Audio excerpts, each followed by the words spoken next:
Waalaikumsalam warahmatullahi wabarakatuh. Alhamdulillahi rabbil alamin. Wassalatu wassalamu ala asyrafil anbiya'i wal mursalin nabiyina wa habibina Muhammadin wa ala alihi wa sahbihi ajma'in wa man tabi'ahum bi ihsani illa yaumiddin. Amma ba'du.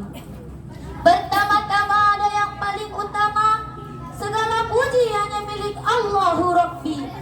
Segala zat yang maha ghafur, zat yang maha syukur, yang telah memberikan beribu-ribu nikmat yang tidak terukur, yakni nikmat iman, nikmat Islam, sampai nikmat sehat walafiat, sehingga kita bisa berkumpul di tempat yang insya Allah diberkahi oleh Allah.